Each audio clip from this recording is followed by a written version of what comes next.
I don't mind.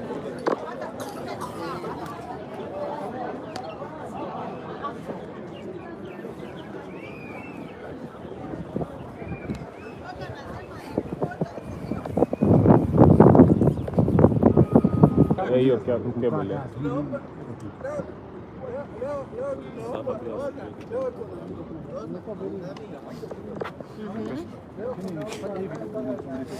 Sinikusumbue bazu. Tukuchi chege haiba hizo. Nimechukua taxi. Unajua tu ngoja. Taxi.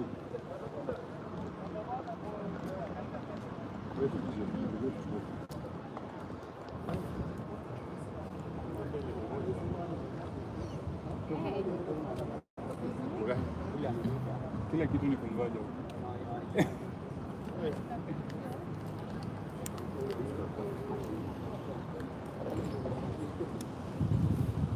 Basi hayuko hapa. Nani ashaingia? Sigari ndio. Ndio mwenye amepita. Alibaki si wale wazee. Ndio huyu amefika.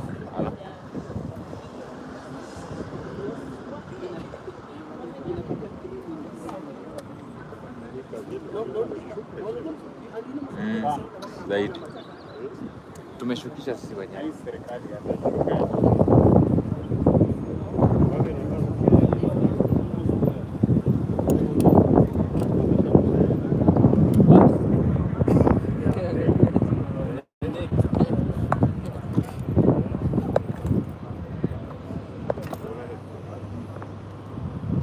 simu yako imeamua violence. Unasikia imechemka. Anachemka lakini iko sawa.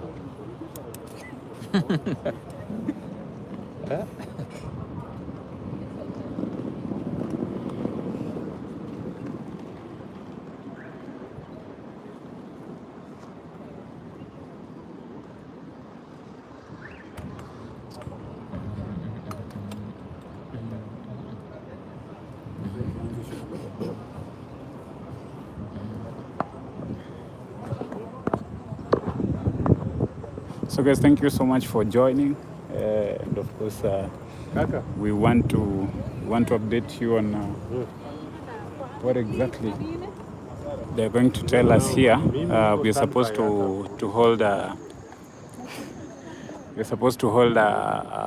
press briefing up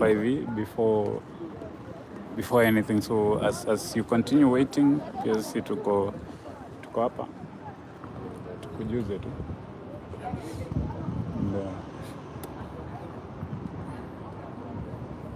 Let you know what exactly is happening. Wametoa flag kwa gari. Wametoa flag.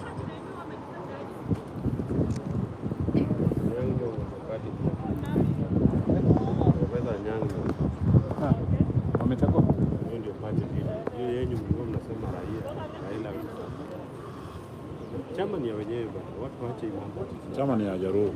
Unataka nini? Nyanyo. Watu walikuwa wanataka nani eti? Tunataka. Ngawe kata hiyo wanaona. Nyanyo.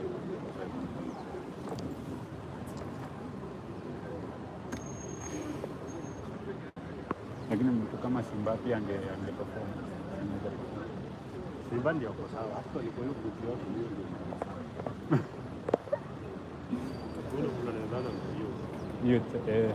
hiyo unajua hiyo kitu inataka kichwa ngumu. Hata ngumu.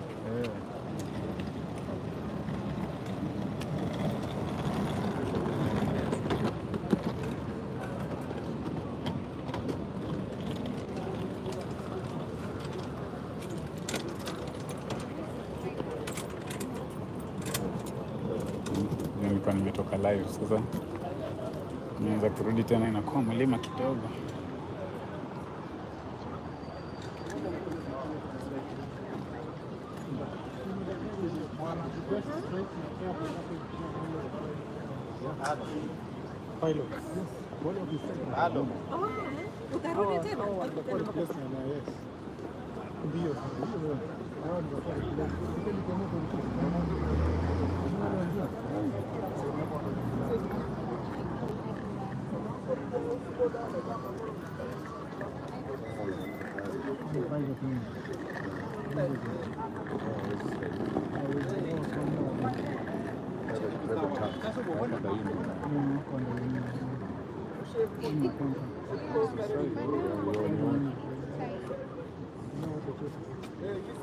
Hata basi likopo limepita.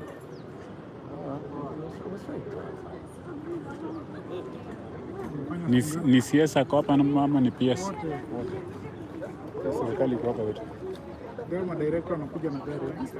Lakini serikali ni tu ndio tunajua. Ndio hao.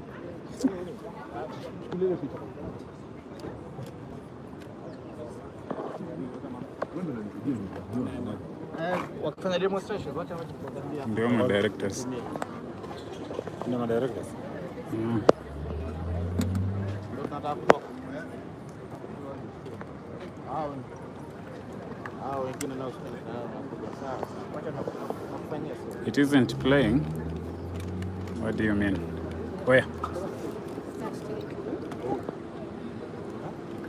Halo.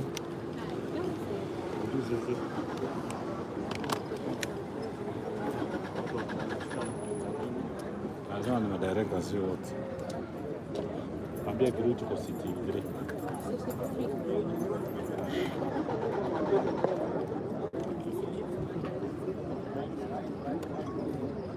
Tabiri mbona mbele. Mbele msuri.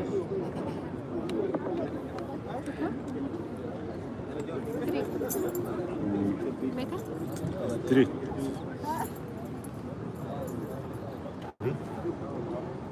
Wameenda wakajificha nyuma ya nini?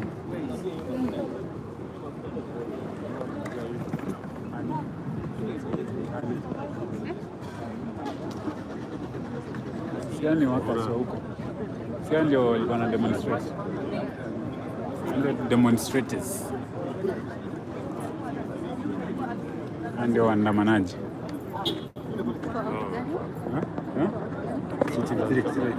Bora. Stand by na kitu. Unaweza record. Hapana. Niko out 6 Sasa tupitishe hizi cable mbele. Sasa nipitishe mbele alafu upatie na hiyo side nyingine. Ama sawa, pitia hapa katikati. Kirui, tuko sisi. Ama yako ni gani? Yako ni ya mwisho. Chukua. Wanakuja. Hebu simama tuone hiyo bendera pale.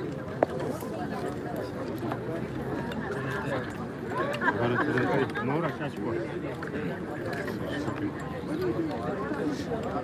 Ile nyuma. Hapo.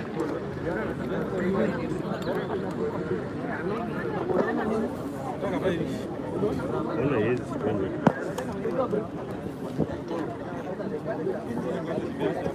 Hapo, simama hapo. Unaweza ziwekelea chini ukingoja.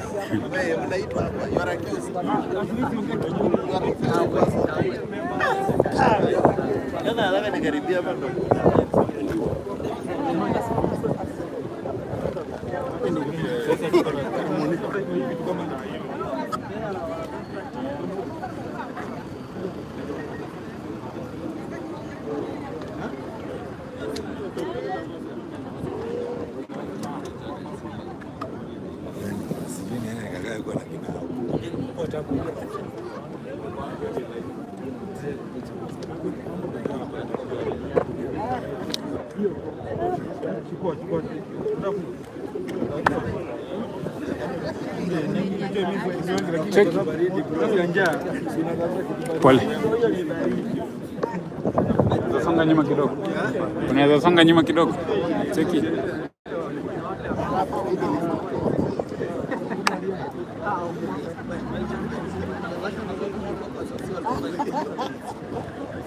Simsaidia na nini?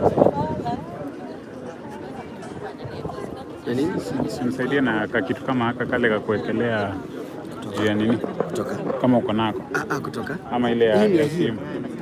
Ile ya kushikilia simu. Gani? Unajua napenda vile unasema it's like me. Ni kitu kiko mahali azichukua alafu nikupatia sasa hivi. Sina. Leo ni kimbi. Leo ni kimbi watu. Kimbi. Leo ni siku ya kimbi.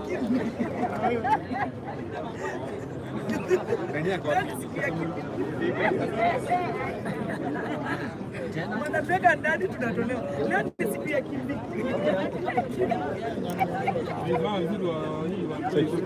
Nifungie hii.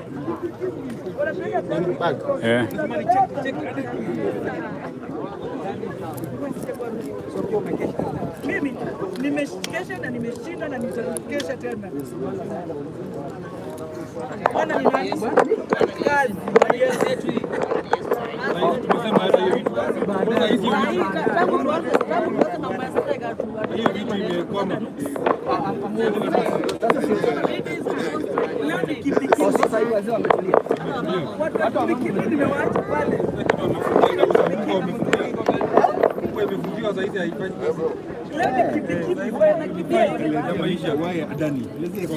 Why Adani?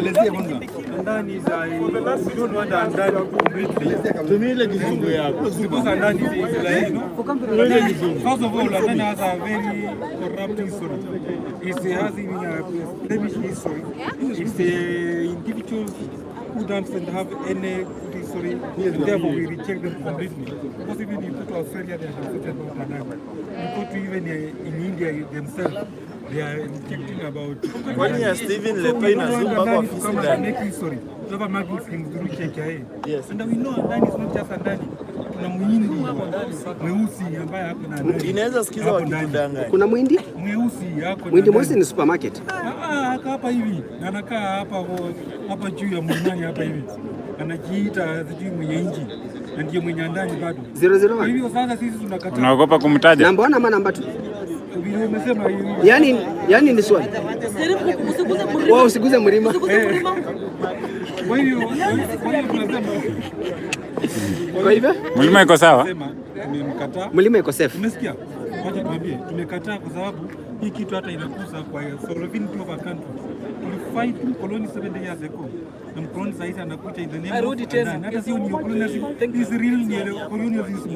Na tunaambia Wakenya wote waamke. Sio hata aviation, hata nyinyi mwaamke at the state, members of the fourth estate. Mseme ya kwamba hii ni fight colonialism. Tuwafukuze kabisa waende. Kwa sababu hakuja kusaidia kitu yote. You remember that small guy mwenye alisema tunaenda airport? Did you people see him? We had already known. We had already known that. Did you take him serious? That guy, he came when we had rumors that the airport is being sold.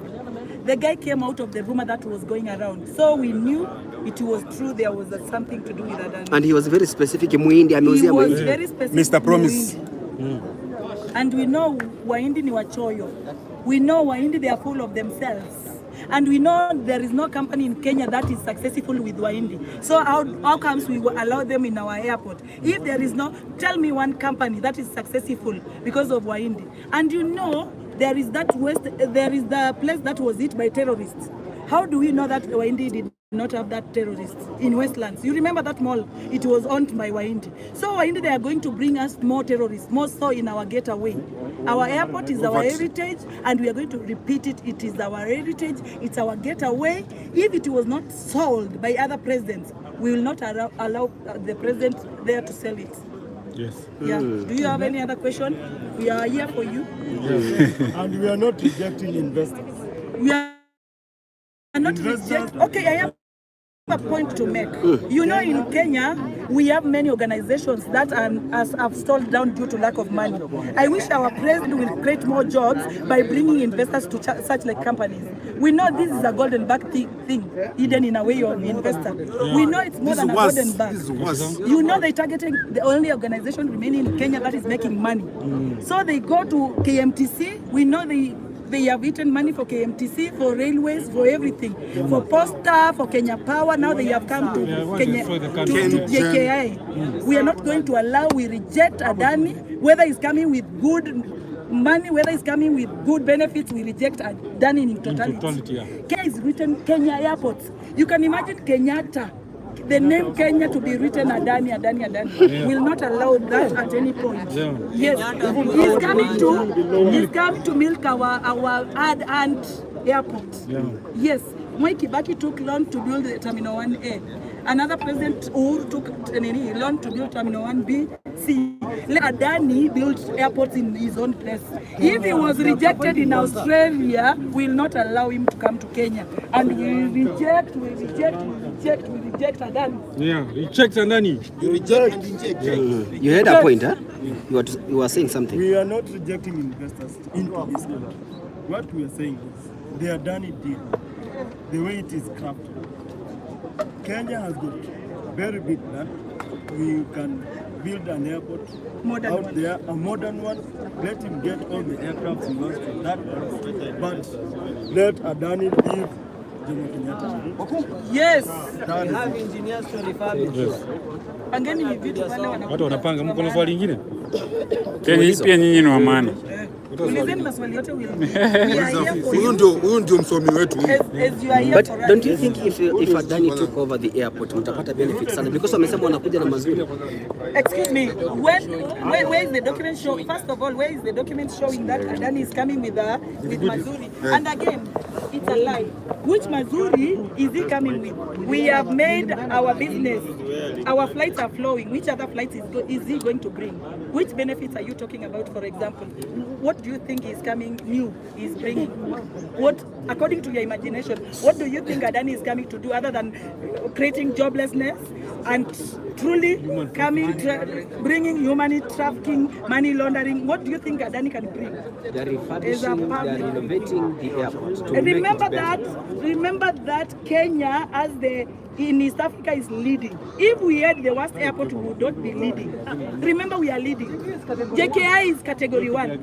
Are we leading with bad structures? Do you see any bad structure here because you are here? When it's been raining, the leakages is just a normal mistake that a contractor made. And that's something that can be made without an investor. Remember the rains caused even Mafrikos or other places.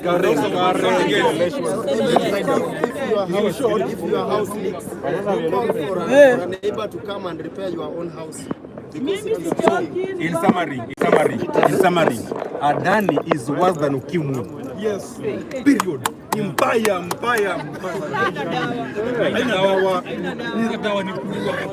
If your house is messy, you call for a neighbor to come and repair your house. No, you have not to. You have not to. You do it yourself. You fix it yourself. Which money does Jkia make houses with? What about Jkia? Jomo Kenyatta International Airport. It is owned by what kind of profit does it? Use it to you. Which government? This one is which the one which only take. Hiyo kebo ni refu sana. Cheki. Hii kebo ni refu. Ni refu.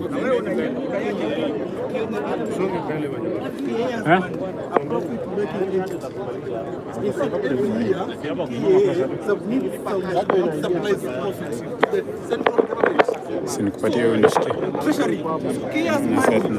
Unishikie hapo. Nikushikie kamera. Hivi tu. Sisi hatutaki mtu anakuja hapa anasema yeye ndiye anaown ati ana manage for 30 years. 30. How would you live if they took over 30 for 30 years?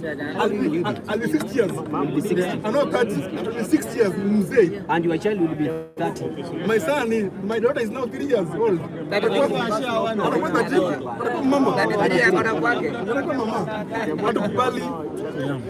I personally, as Michael, nimekataa. Umesema reject. Reject. In totality. 18% till eternity.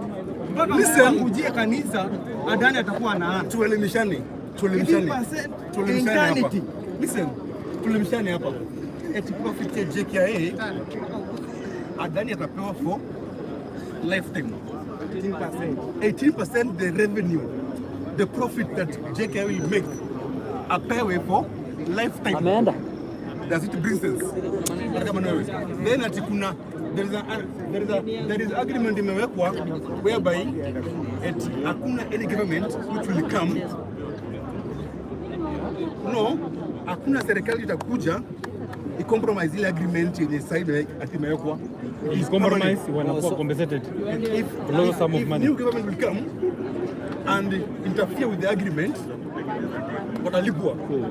But you know the matter is in court already. The matter is there. Yes. What should be the outcome? We want to play both sides. Tunataka tutumie njia zote. Court, public and everything. This is Kenya and we are Kenyans. And Kenyans are listen kwanza, then few individuals wenye sisi tumewapea kura na tumewapigania wakakuwa pale kwa viti wanadhani they can just make a decision on behalf of 55 million Kenyans. You see, kuna public participation haikuwa. Public participation haikuwa. Tuelezewe hii document hivi na hivi na hivi. How many times the government decided to pay the court order? Even came at night. Not everyone was so even people are not aware. But even if it was there,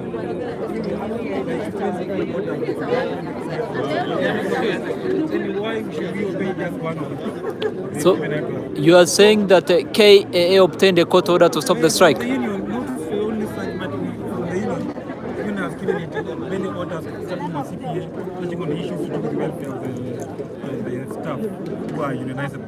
But they have disobeyed in London disregard of the law. So who are we then to obey just one court order? Let them first of all obey a single court order they were given, so that we can think about that. Even the government itself, the government is acting in entire unity, doesn't obey court orders. So let it be. But one thing that we are in agreement with is that we don't want anything to do with Andani in that period. Because Andani has no future for us completely. And we are not object to progress. We like progress. But we see that the tendering process was not even done as per the tendering act of 2021. So it was done only Andani out of so many other investors. Why did they go to like Qatar, which is doing 6% holding in Rwanda, doing 6% holding in Hebrew, and we can see the good part. They are going for anything with the parties for this. But do you people think you are late in handling this?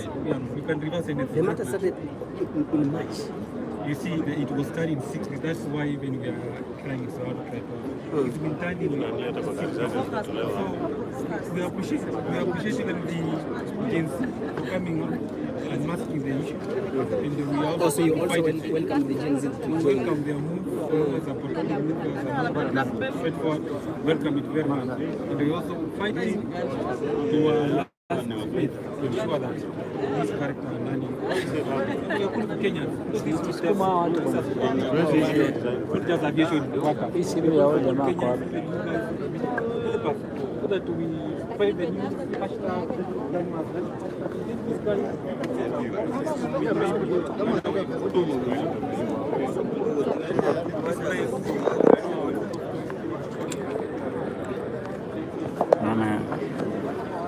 Ndio hiyo.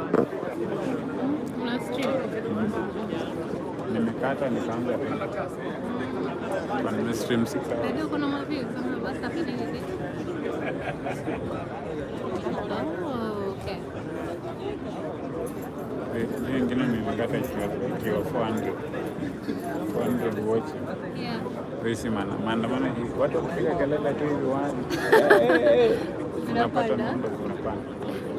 5 minutes peke yake watu hata wanafika tao. Yeah. What? Very well.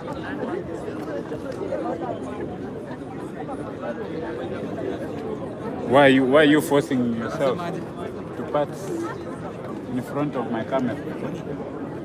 Lakini kamera yangu inaweza anguka vibaya. Wanaijua by now. Wanajua hii simu inatengeneza pesa mingi kuliko hizi kamera.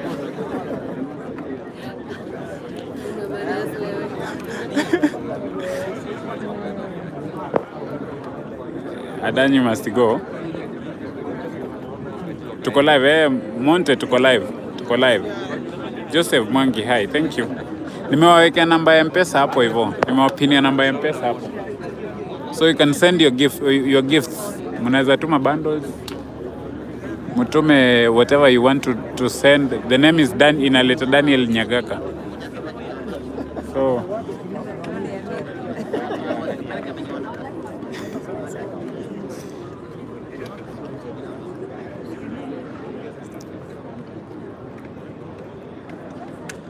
So guys, we are here at the airport. Tunangojea wakubwa watoke. We listen to them what they're going to tell Kenyans and what they're going to tell people. And then afterwards, tutajua what goes on. So saizi so far, hapa ni airport, Jkia. Kwenye watu wameamua kugoma. And the CS is here, the PS is here. Bwana Chill and others. So citizen ama si kila kitu ni citizen. Uko freelance. Freelance. Mbona mnasio mingi citizen ni citizen? Tuma yani mimi napenda watu wa freelance juu hapo. Tuko tuma mpaka majuu. Niko live. Tuma mpaka majuu. Kabisa.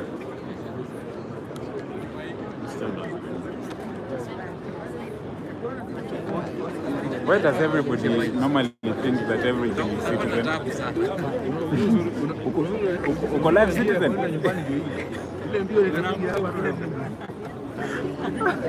Yani kila mtu anadhani ni citizen. Watu wanageuza uko live citizen. Uko live citizen tena. Watu wadhani kila TV station ni citizen. Ni simu ikasi. Watu wadhani kila TV station ni citizen ama kila ukiwa na magonjwa, ukiwa na any yangu sasa hii aka kanazimika. Oops. Now, let's put this back to perspective now on a spiritual angle. Let's leave feelings aside. Now, I'll take you back in the Bible, all right? Elisha used to treat people, heal people, and when they were okay, they would send them away. But he had a servant called Gehazi. When Gehazi saw that he was sending people away, he used to follow them and ask that those gifts be brought to him. When Elisha found out that this is what Gehazi did, Elisha told Gehazi that each and everything that they were suffering from, may it come to you. It's a message to the government and whoever who is a broker deal of this Adani deal, that may what you went to look for, or what you want to may what you went to look for in India come back to you. Yes. You went to India to broker a deal which affects millions of people. Security staff here are close to like 1,000 by only security staff. Leave alone ground handling agents, leave alone to people who work directly and indirectly to the airport. We're talking about upwards of 5,000. Dependence of these 5,000 people is 3 times that number. We're talking about 15,000 people you're affecting. Breaking that into perspective, 15,000 people is the size of CBD during the day. That is 15,000 people who are doing business in the CBD during the day. So technically what you're trying to say is that you're closing down the CBD during the day. So if that is what the government wants, they're telling you that what you went to look for in India, may it come back to you. May it not come back to you not only once, but 7 times. That is what the Bible says. The Bible says that when what is driven away, when it comes back with relatives and its former relatives. So that goes 7 times. May it come to us. So you're asking for, just leave the airport to us. We make a lot from it. We have done a lot with the same, and we can still do the little gradually. We don't need to make the airport overnight so that you gain the fame. We don't need that. We don't need the fame. What we need is to grow our airport gradually. That is what we need. We make a substantive amount. A lot of people depend on these airports, for heaven's sake.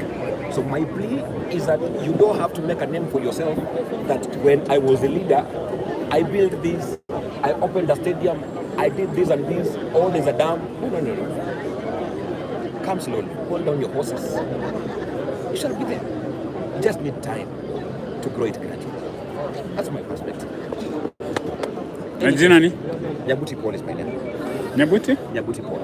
How long have you worked here at Jkia? I've worked in Jkia consecutively for the last 11 years. 11 years? Yes. I happen to work here as a cleaner, by the way. Yes. I worked with the one-way cleaning service as a cleaner, 2017, 2018. I'm glad that I was able to interact with you guys. I know the likes of Fred and this guy, you know that tall guy, the Mkale guy. You know him? The guy in Atem. Oh yeah. He's a good friend of mine. So I know the history behind, how things happen. You remember the last time they were building a new airport, actually not an airport, but a runway. You remember? How much did it cost for that runway? Going back when we had the Green Ridge project, and I would really wish and I would really love to see part of just the segment which Adani proposes. He is proposing several taxiways, several hotels on a 30-acre parcel of land. He is proposing to modernize what we already have, but if he was to ask us, the people who work here, what do we really need? Number one, we don't need even a second run. We don't need more taxiways. We just need a second runway. With a second runway comes more traffic. With more traffic, we'll now inform you how many, to what extent you need a new terminal. How big is the terminal you need? Because that is how you do the math backwards. You don't do the math frontwards. You can't build a terminal with the same runway and you expect more traffic. No, you first get the traffic, then now you budget for how you will cater for those people you have. If you do the math forwards, then we will fall back to the Kenya style. The Kenya style, if you remember very well, the Mawingu project, is that they bought more flights which can carry more people, yet they cannot finance that project. All right? So what they would have done, on the contrary, is that first open up the routes, they have more traffic, so that the traffic will be able to inform them what type of aircraft they're supposed to bring along. So that is the same model we're using right now, which in my opinion was supposed to work backwards. Create a second runway to create more traffic coming into Nairobi. Then once we have that traffic by itself, it will be able to inform you that we will need to build this terminal, this big, that carries this amount of people. But when we work the other way around, then we're getting the math wrong. Yes. Kenyans watching you right now, they are saying they tried to help you people, that's why walitokelezea, but mkawaita ni Gen Z, hawa ni watoto. Hamukutokelezea kwa join, even when they said tunaenda airport. I believe we joined them on a different angle. We are more civilized. And at some point, we like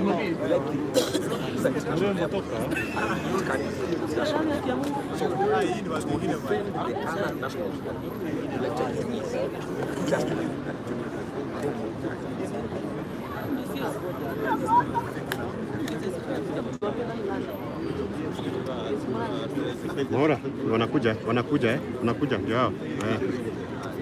Nimerudisha. Boy, tokeni bwana. Ni nini? Oya. Boss.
Toli vile ni mfupi.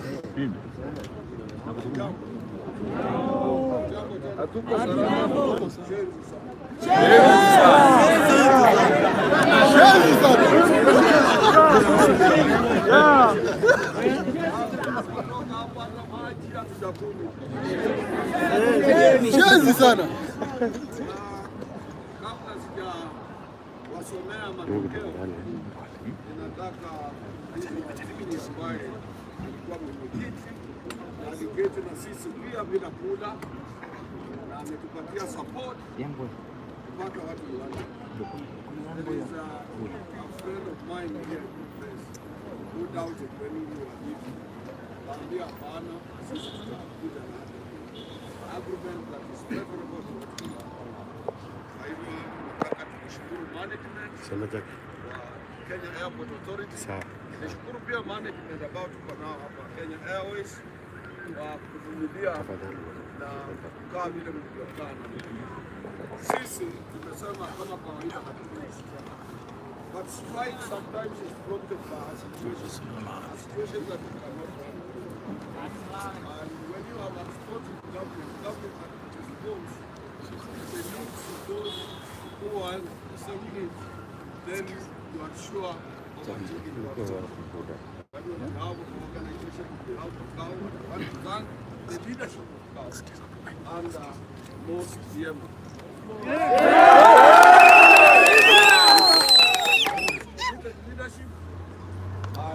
Leadership that is fought right.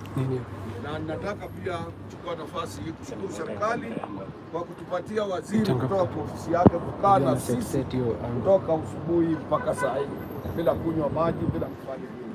Waziri, kabla sijasomea hao, hii agreement ni nzuri, wacha nimpe waziri time awasalimie alafu niwasomee.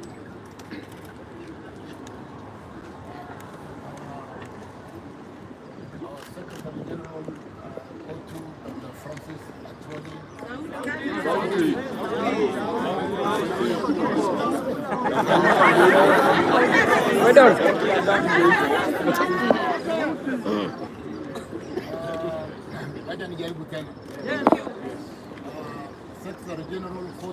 Dr. Francis Atwoli, the management of Kenya Airports Authority led by Henry Agoy. Of course, I've got my peers with me here. Alan Kilavuka and the entire team, of course, the Secretary General Mos Diema, members of the media, good afternoon. Good afternoon. Good afternoon. Good afternoon. I think it's a good opportunity to be here with you today, this afternoon, having a midwife, a way forward that we have just signed, and which the Secretary General Ruto is going to read for us to appreciate what we've done together.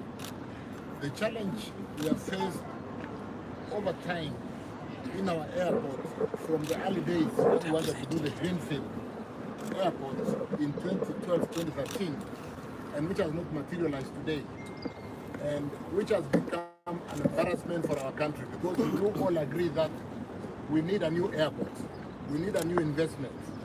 When visitors arrive during the El Nino, you all appreciate how the whole place was leaking.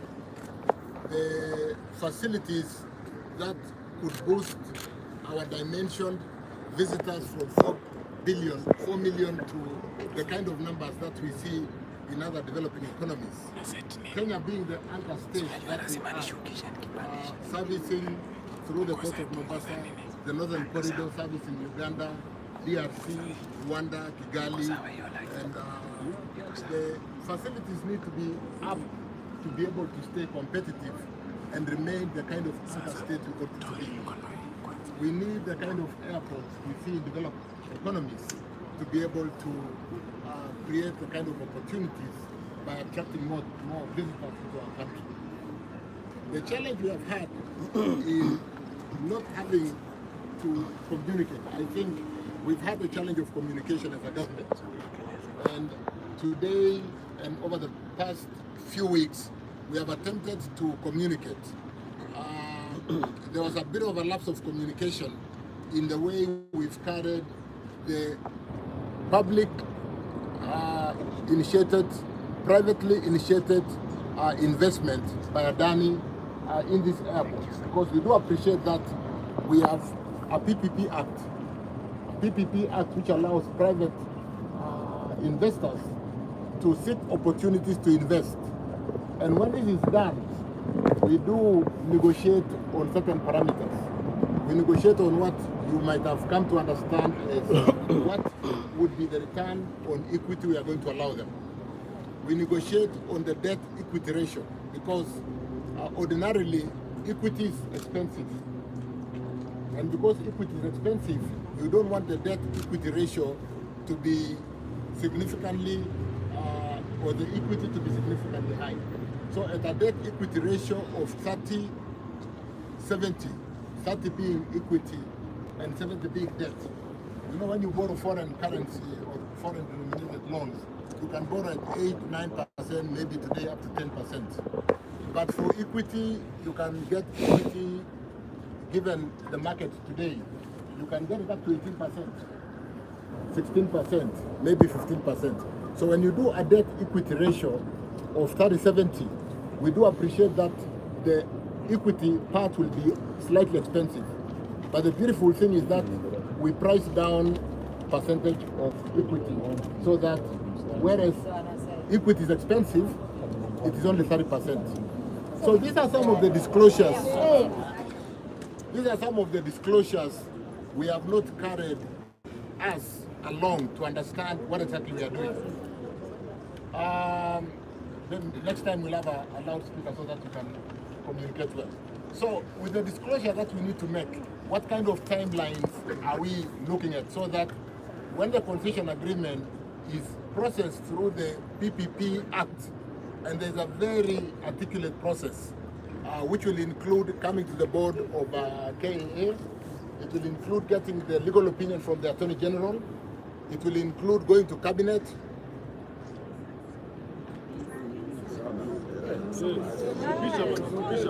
it will include taking the concession agreement to Cabinet. And I want to assure you, Cabinet is here to protect the interest of our Kenyans.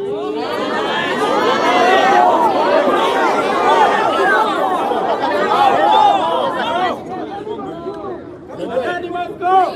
Adani must go! Adani must go! Adani must go! Adani must go!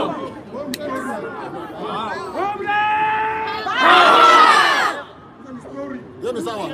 Mtanisikiza na nitawasikiza pia, hakuna shida. What we have agreed today, and why don't we be patient together? Kwa sababu the Secretary General amesema tumekubaliana na kuna maandishi tumekubaliana.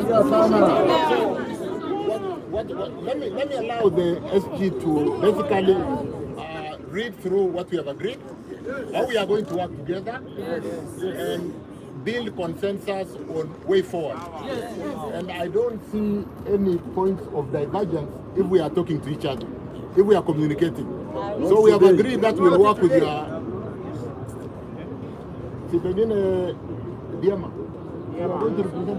yes. So I think it is important that we have agreed, we have an agreement on a return to work formula, and I want to invite the Secretary General of KOTU to read to us what we have agreed today. Yes. What is very important, and what I want to say from the government position, is that we are also aware that we have been taken to court.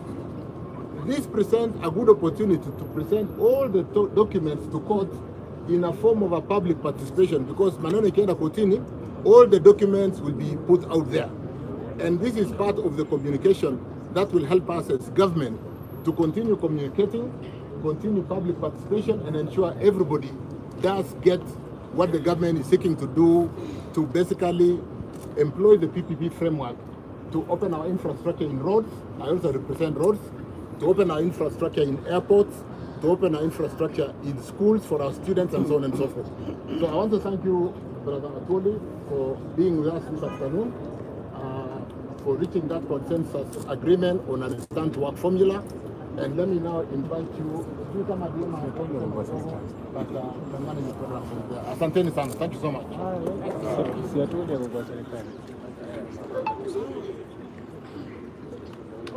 Comrade power! Comrade power! You are great people. Nyinyi ni watu wa Mungu. Katibu atawasomea yale tumesema. But what I can say on my part very briefly ni kwamba hatujesema sisi tumekubali Adani. Haya, tulia. Hili tutapewa kura ya turufu vito ambayo kalamu yetu itahitajika ndio isonge hatua moja wapi mbele. Hiyo ni sawa sawa? Yes. Asi mnanijua? Yes. Mnaniamini? Yes. Kama ni mbaya simtawaambia? Yes. Na hata wakati mkono sita sign, ndio? Yes. Asanteni, Mungu awabariki.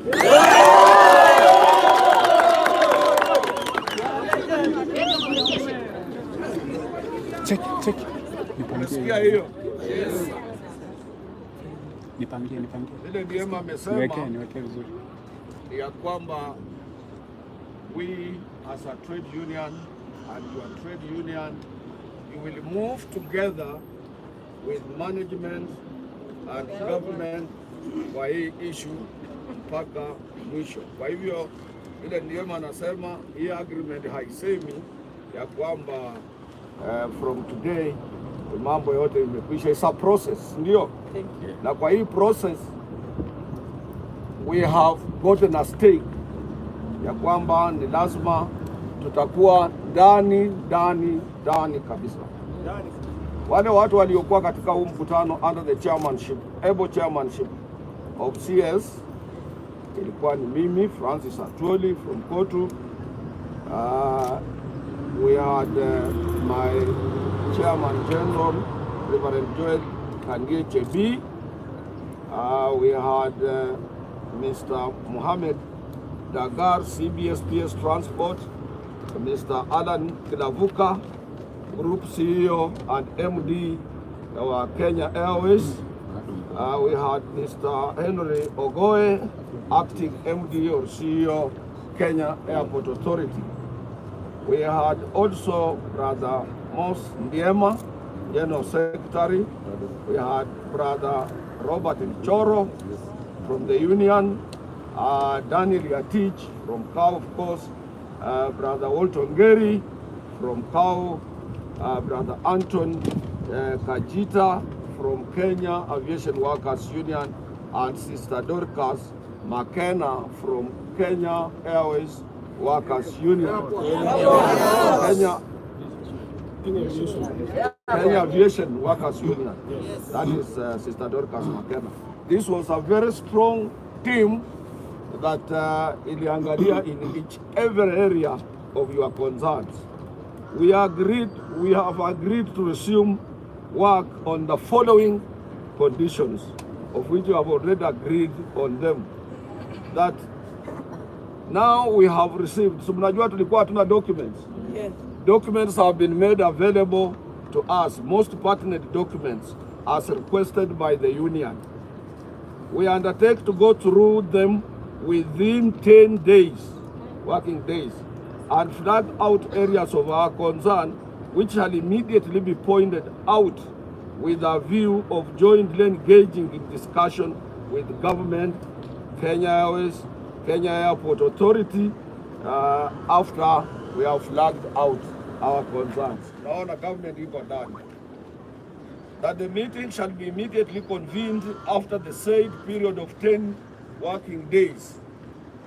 That the way forward shall be determined by the outcome of our engagement on the same. We shall be represented in all the negotiations by two people through. Tutakuwa muko represented. If anything happens, they flag out to us and then we come back to you. Number 4, that the parties, that is government, Kenya Airport Authority, shall is mandatory, shall not enter into any final agreement or append their signatures without concurrence with the Kenya Aviation Workers Union. Si hapo mko covered? Yes. Shenzi sana. That the Kenya Airport Authority and Kenya Airways Management should expedite collective bargaining agreements, those CBAs, pending CBAs negotiations within 2 months. Pia hiyo tumeweka mambo ya negotiation ya mishahara ndani. That there shall be no victimization on either party or parties, lawyers or workers as a result of this strike. Hakuna mtu atafutwa kazi ama atapatiwa warning. Earlier court case between Kenya Airports Authority and KAKA, on the notice given on 20th of August 2024 should be withdrawn. That case number is ELRCC E648/2024. Atoe hiyo kesi. Alafu number 7, this is the government's position now. Already the matter is before the court, and therefore the government will use the court process to ensure that all relevant information is made available to the court and all other stakeholders to facilitate clarity and understanding of the development of this major national infrastructure. Hapo government inakubali, inasema hakuna document yeyote ambayo ni ya maana haitapatikana kwa wale ambao ni stakeholders. Na mimi nimeambia, with us we are not stakeholders. We own the stake. The stake is for workers. So anything coming out of whatever or any information, it will be passed through our parent trade union, KAU. Lastly, that the acting managing director, Mr. Henry Ogoy, undertakes to dialogue, communicate, and engage the registered and accredited trade union officials. Ofisi ya Bwana MD wa Kenya Airport Authority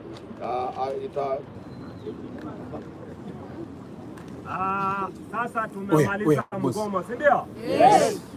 Now, program ya kurudi kazi, labda kuna wale wanahitajika kuwa kazi saa hizi, amuko kwa uniform, tunaomba KISII management lazima iwafacilitate. Kama ni wale wanataka kwenda nyumbani, uende uoge, uje kazi. Sina sawa? Yes. Sababu tumekuwa hapa tangu juzi sisi, hata mimi sijaoga.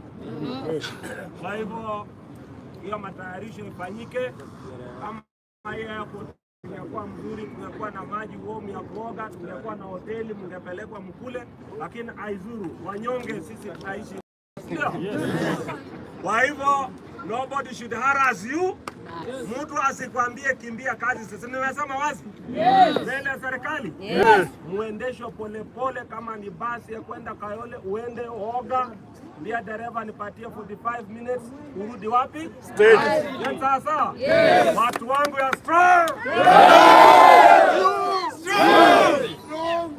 Adani aende. Adani tawe. Adani must go. Adani must go. Adani must go. Adani must go. Adani must go. Adani must go. Adani must go. Adani must go. Edu, nataka sasa kama moja.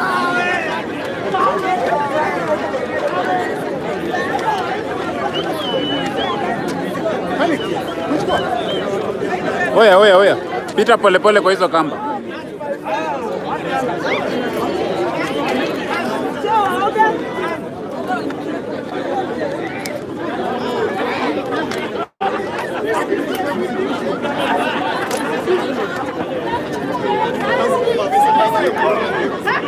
Yeah?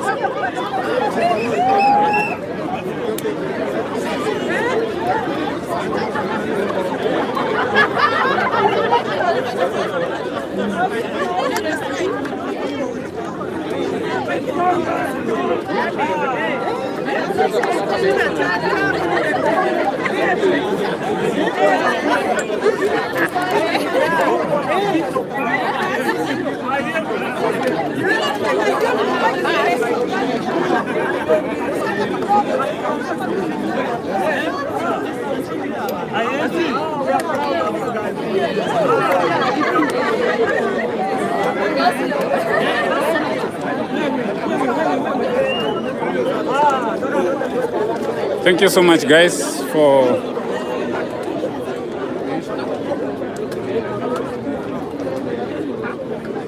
Oya. Si nikupatie unishikie hii kidogo tena. Acha nikumanishe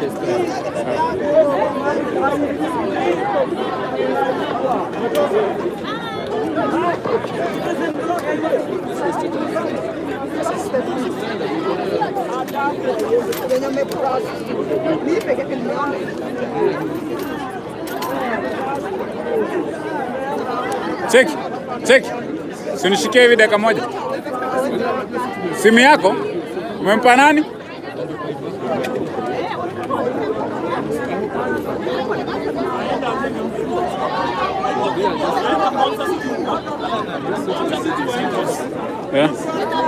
Kwaje? Unaweza nishikia hii? Leo kesha huko. Unaweza nishikia hii? Mbona umekomboa mashini nyingine? Nishikia.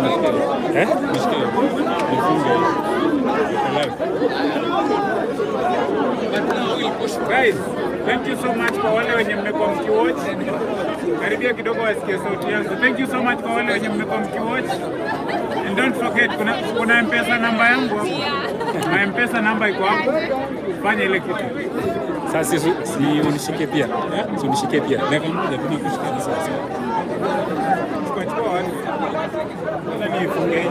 Sawa.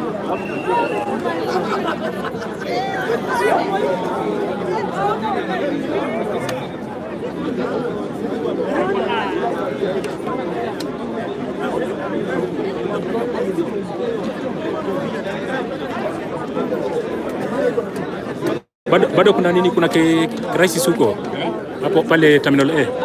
Bado kuna crisis.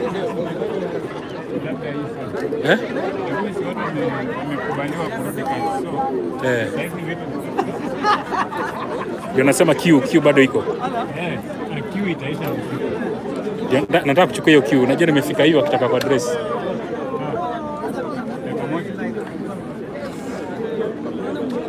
Nakwambia kwenye unaenda. Nakwambia tu sasa kwenye unaenda. Sawa.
Shikia nipige nini kidogo. Acha nijipini hivyo.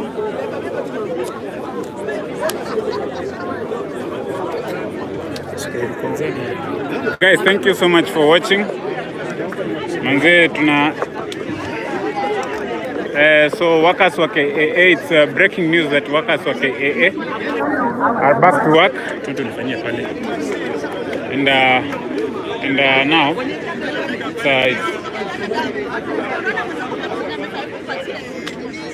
So guys, as you can see, Mike. Aweke Mike ama utasikika. Kata hivi.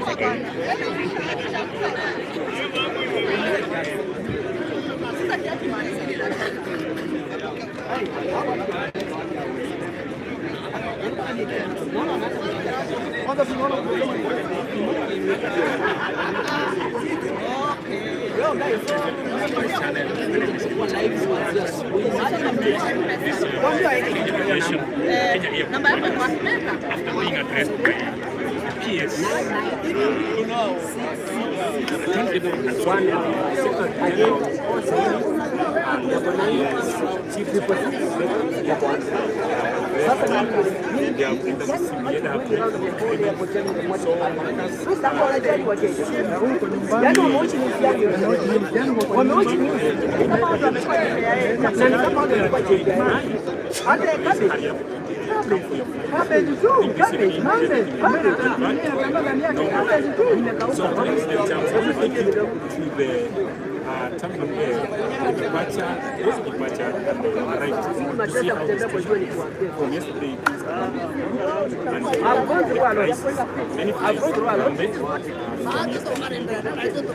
Now, and what I like they are welcome and make sure things let's take to the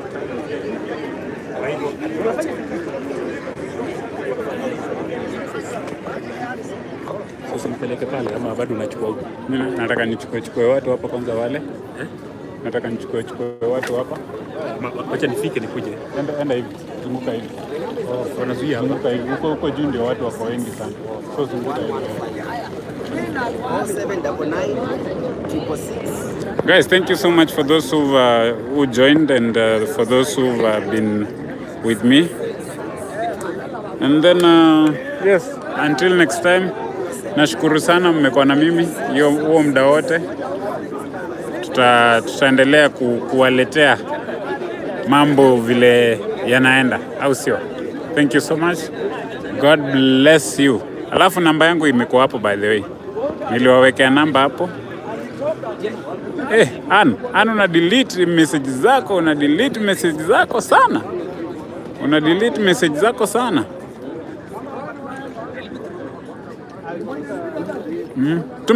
Tuma kakitu, nimewapinia namba ya M-Pesa hapo. Tuma kakitu. Tumeni kakitu.